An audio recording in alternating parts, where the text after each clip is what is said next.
6 step.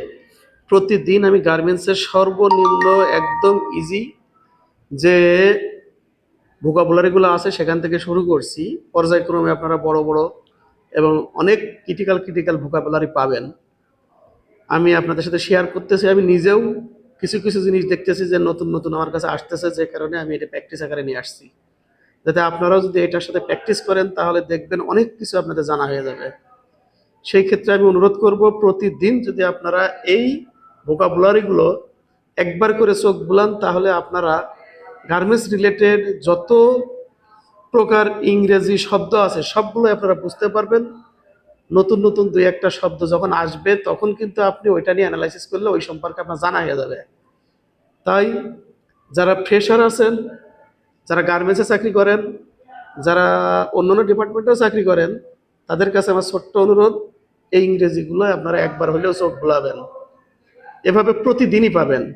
আজকে চলতেছে 6 step, মানে পঞ্চম ধাপ, অর্থাৎ প্রতি ধাপে 50টা করে ওয়ার্ড থাকে, তার মানে থাকে, অর্থাৎ ভোকাবুলারি। আমি চেষ্টা করতেছি এইভাবে আপনাদের সামনে আমি কমপক্ষে 3000 ভোকাবুলারি তুলে ধরবো শর্ট টাইমের ভিতরে।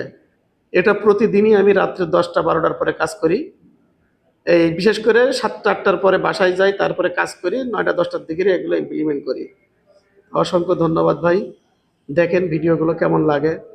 যদি ভালো লাগে তাহলে আমাকে একটু বলেন, আমার উৎসাহ বাড়বে। আমি প্রতিদিনই শিখি।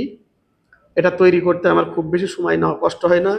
যদি আপনাদের উৎসাহ পাই তাহলে আমারও জিনিসগুলো আরও জানা হবে, আরও আগ্রহ বাড়বে। প্রত্যেকটা ইংলিশ আমাদের আয়ত্তে চলে আসবে।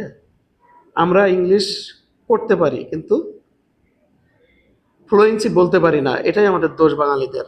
আমরা কিন্তু সবই বুঝি, কিন্তু যখন বলতে যাবেন তখন পারবেন না। সেই ক্ষেত্রে এই শব্দগুলো একবার করে চোখ বোলাইলেও আপনার ব্রেনের ভিতরে এটা, যখনই কিছু এই সংক্রান্ত আলোচনা করবেন আপনারা কিন্তু বুঝতে পারবেন।